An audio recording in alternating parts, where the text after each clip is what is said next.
Assalamualaikum warahmatullahi wabarakatuh. Sahabat Hidup 2.0, jumpa kembali dengan saya di channel ini. Pada malam ini saya akan berbagi mengenai pengelolaan keuangan.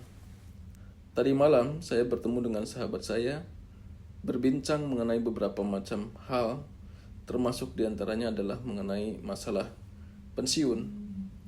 Dan yang dibahas adalah mengenai pengelolaan keuangan. Ada beberapa poin penting yang mungkin akan bermanfaat untuk di-share di sini.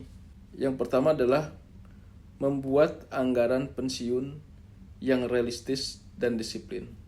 Pensiun bukan berarti bebas belanja sepuasnya. Justru ini adalah waktunya untuk kita harus lebih bijak, karena penghasilan tidak lagi seperti dulu. Banyak orang kebablasan karena lupa menyesuaikan gaya hidup dengan kondisi keuangan yang berubah. Lalu apa yang bisa kita lakukan? Yang pertama adalah mencatat semua sumber pemasukan. Bisa dari uang pensiun, atau mungkin hasil sewa rumah, atau mungkin usaha-usaha kecil yang lain. Yang kedua adalah mendahulukan yang wajib, seperti makan, listrik, obat-obatan. Baru sisanya kita siapkan untuk yang lain seperti hiburan atau mungkin urusan keluarga. Yang ketiga adalah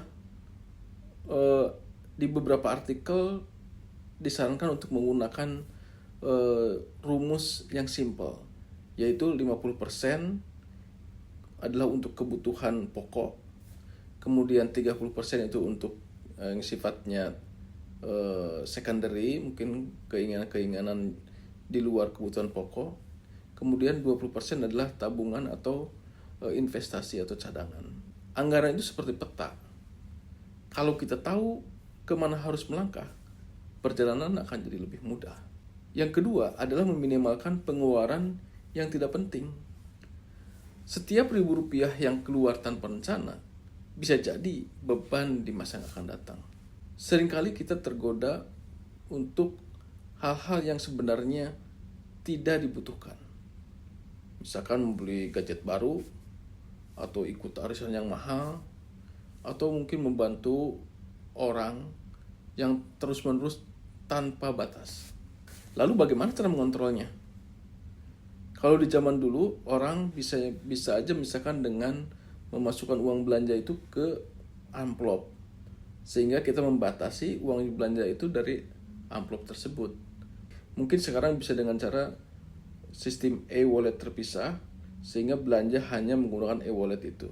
Kemudian juga kita harus memangkas biaya-biaya yang sifatnya langganan, misalkan TV kabel, atau mungkin streaming yang berbayar, atau internet yang super cepat.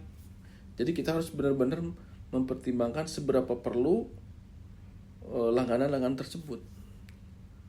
Kemudian juga membatasi belanja yang di luar daftar kebutuhan. Kalau bisa, simpan kartu kredit. Jangan digunakan, kalau enggak lepas.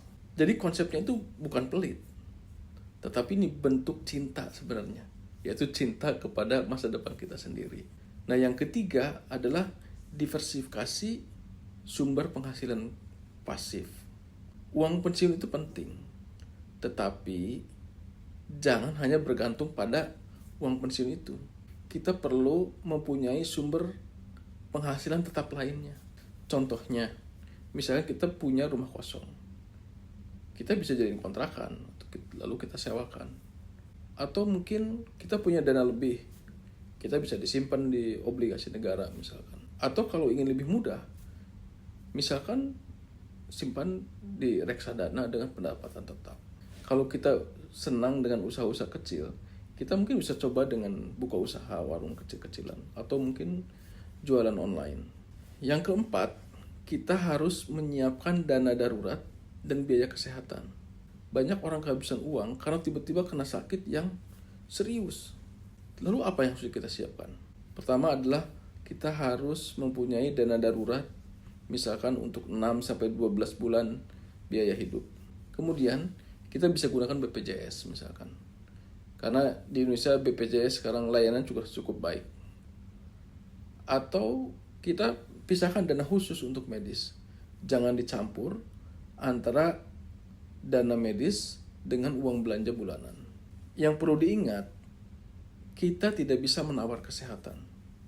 Tetapi kita bisa menyiapkan perlindungannya sejak sekarang. Hal kelima yang juga sangat penting adalah kita harus menghindari investasi spekulatif dan penipuan berkedok cepat kaya. Ini paling sering ini kejadian.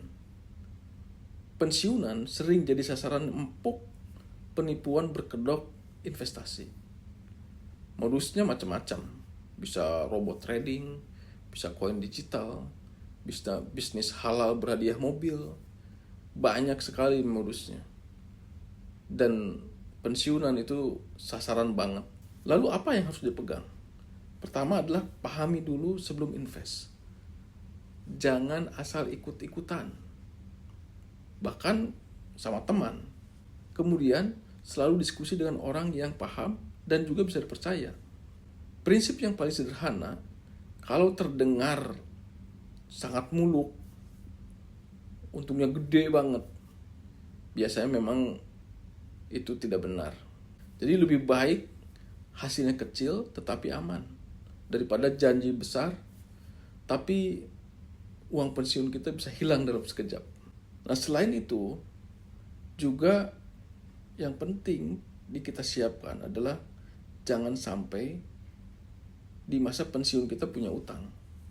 Jadi kalau bisa dari sekarang lunasi semua utang-utang itu, tidak perlu menggunakan kartu kredit, hilangkan semua, kembalikan. Jadi kita bisa hidup tenang di masa pensiun kita tanpa hutang, apalagi hutang ke bank. Karena bank itu tidak mau tahu ketika kita telat, agunan kita bisa langsung disita. Mungkin itu yang bisa saya share malam ini. Semoga bermanfaat. Silahkan share, like, dan subscribe di channel Hidup 2.0. Sampai jumpa lagi dengan saya. Wassalamualaikum warahmatullahi wabarakatuh.